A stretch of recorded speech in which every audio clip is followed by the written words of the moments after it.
Hello, everybody, and welcome to this month's conversation. This month, we are going to be speaking to the Center for the Victims of Torture from Gulu, Uganda. Some of the issues that we are talking about are difficult to discuss. So those of you out there in the audience, please make a decision based on your own capacity or your own ability or your willingness to engage and listen to some of these very, very difficult stories. So to start off, let me introduce my guests. We have Veronica Laveta, who is the clinical advisor for mental health on this project. She is joining us from Colorado. Hello, Veronica. Hi. We also have Gabriele Marini, who is the psychotherapist on this project. He has a great founding story to share with us. He is also joining us from Gulu, Uganda. Hello, Gabriele. Hello, everybody. And then we have Martha Amulen, who is the associate psychotherapist who is joining us from Gulu, Uganda. Hello, Martha. Hello, everyone. Thank you all for being here. And I believe, Veronica, you're going to start us off. Yeah, hi. So I wanted to first thank all of you for your kind donations and supporting our work. My role as clinical advisor for mental health is to provide supervision, training, and program oversight to our program. So I meet weekly with Martha and Gabriele, and we work together on implementing our programs. One of the things, so in Uganda, we're really working with a war that's between the Lord's Resistance Army and the Ugandan government that lasted for many, many years and supposedly has been over for 20 years. Although you'll see from the conversations that we have today, the war really isn't over. The effects of the war continue, even though the world's attention has gone somewhere else. We really appreciate your attention on this issue today. I'm going to just speak very briefly about, partly in my role, one of the things we're using the funding for is to really develop clinical leadership with women's clinical leadership in Uganda. So really developing the skills and capacities of, for instance, Martha, our associate psychotherapist trainer, because we'd like her to eventually be a psychotherapist trainer who can lead indirect programs as well. We are developing also the leadership in our counseling supervisors, and we have a wonderful counseling supervisor named Margaret, who we're also developing her skills. So we're really wanting to promote that. But I want to just turn it over to Gabriele to talk more about the founding of the program. Thank you, Veronica. The program started in 2009 when was identified a gap in terms of service to this population of northern Uganda affected by the war. And a lot of services in terms of basic needs were provided: medical, educational, livelihood, but was missing something very important. There was the possibility of effective services in mental health, especially for all these many survivors from abductions, many survivors from war atrocities. So these organizations were not equipped with counselors or with psychologists able to serve effectively. So CVT was called to send someone and to start a program in capacity building. And this is how we started in 2010. And I've been lucky to be the one selected by CVT and start the program at that time. So thank you, Gabriele. So Martha, you were going to tell us a little bit more about the clients that you see and some of your programming. So go ahead and share with us who are the majority of your clients that you see. Thank you. The majority of the clients we see are rural women and men. Generally in Uganda, we have a patriarchal society where in the homes, men have the power. For example, most of the communities live on agriculture. And so it is men who are in charge of the land Usually women do not inherit land from their families or from their husbands' families. It's the men that inherit the land. So with the war, many people were displaced. And when they came back, some of them were displaced for 10 years, for 5 years, for 15 years. Some lived in the camp, others were abducted and returned home. So when they returned home, there have been a lot of conflicts around land, and this has affected women very much. It has also affected men, but women have been put in a double jeopardy, that now in the society, they don't inherit land. Now they come back and they are supposed, some of them come with children, and they cannot bring children to this family because they don't belong to this family. And perhaps the fathers of these children are rebels or fellow abductees who may have gone to their different villages and have no connection with the women. And also these communities, because of the prolonged war, they did not have opportunity to go through education. So we find people with very low education who depend on agriculture, and the land has been taken away, and people have very difficult time being able to maintain their families and to live an independent life. Mm-hmm. So definitely you're dealing with the population that is dealing with the aftermath of the war, the economic impacts, the psychological impacts, the social impacts. I believe you're going to share with us some of the aspects of your new program. But before you do that, the Kiboni Project, the Kiboni Partnership, can you clarify if some of these clients that you are seeing are from other countries, they're refugees, or are they all from Uganda? Most of the clients that we see here in northern Uganda are from Uganda. There are people who were displaced to other places, maybe even to other countries. For example, South Sudan, lived there for a while and then returned back home. And many of them are survivors of trauma. So in our program, we work with people with trauma symptoms on top of all the other economic and social needs that they have.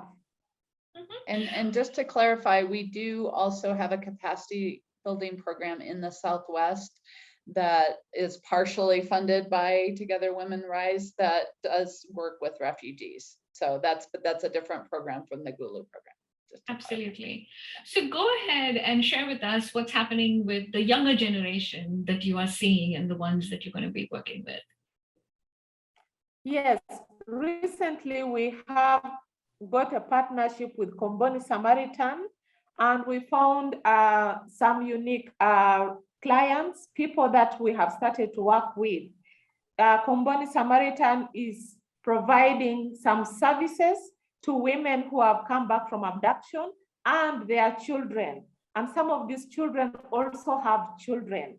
They are also providing skills and some material support to street children. We have women who returned from abduction, and because their children were rejected in their families, some of these children go to the street and live off the street.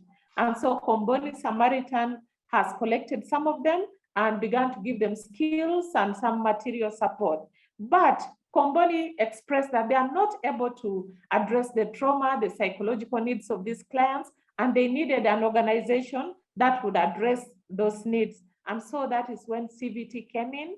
We did assessment, sensitization to tell them what we do, and many of them were very happy that there was an organization that was willing to talk to them, to listen to them, because many of them do not have a belonging. And so one of the things that they feel is that nobody listens to them, nobody, pays attention to their deeper needs, apart from the physical needs that they may present with. These young people are people with little education, because many of them were born in abduction. Their parents came back struggling and they couldn't take them to school. And some of them, apart from having little education, they have children as much as they are also children. Perhaps they were raped, perhaps they got into relationships, sometimes to feel a belonging. Some girls tell us, for me, I felt very rejected in my family, in my mother's family. And so I got a boy who, cared for me. And I thought this was something that I wanted. only to realize that I am not able to manage a family, and this young boy is also not able to manage family. And so it has rendered me very vulnerable. That's how Komboni came into my life and is helping me. Some of the children, yes? Go ahead. Some of the children also have experienced rape and defilement. And as much as we are dealing with the mothers who are going through trauma, who are going through gender-based violence in the relationships they are in, they have children who have been raped. Some of them are now living with HIV. They are on medication, lifelong medication, with all the other effects of trauma and other conditions that they go through. So we are hoping that by them coming to CVT, that they can be able to regain their dignity.